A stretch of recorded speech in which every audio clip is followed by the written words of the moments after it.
giweze emyaka 10 beddo bukyanga omulabirizi w'e Namirembe Kiti Luwalira alondebwa okubeera omulabirizi w'e Namirembe ng'asikira Samuel Balagadde Ssekadde. Ebijagizo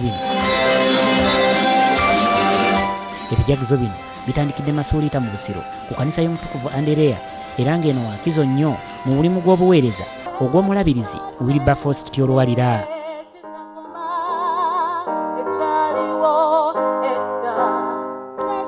Okusaba kuno kukulembeddwa Musaabadinkoni w'Ekazo Ssewanyana ategeezezza nga bwe kiri ekikulu abantu okusigala nga beebaza Katonda olw'ebyo bye batuuseeko.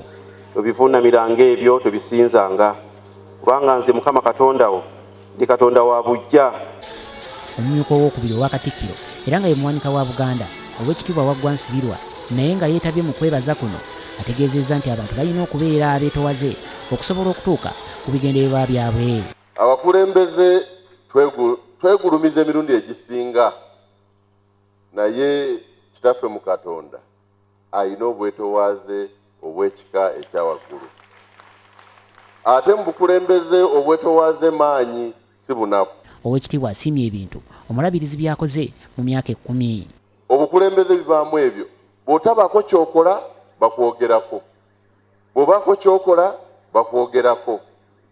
Naye Bishop yayongera amaanyi mu ngeri gye tutendereza Mukama.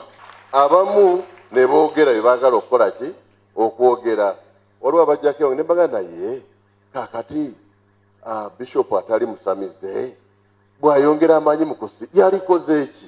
Omulabirizi Kiti Luwalira mu kwogera kwe Isirael tadde nnyo ku bakulembeze okuwa abantu omukisa bavumbule ebipya. Nze siri wano okukola buli kintu kyonna kwengera tosobola naye oteekawo embeera abamu gye bayita enabling environment abantu ne basobola okukola kubanga Katonda alina abantu abaki ab'enjawulo n'ebirabo eby'enjawulo.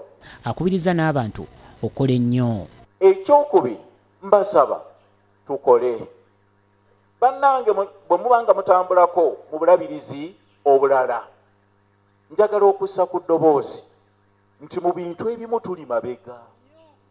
Buno bulabirizi bukulu nnyo naye tetwagala tugambe nti anti baakula n'okukaddiwa baakaddiwa.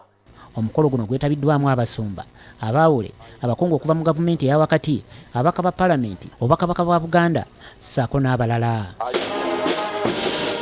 Chris Malimu Semakula, BBS Refina, ageesigika.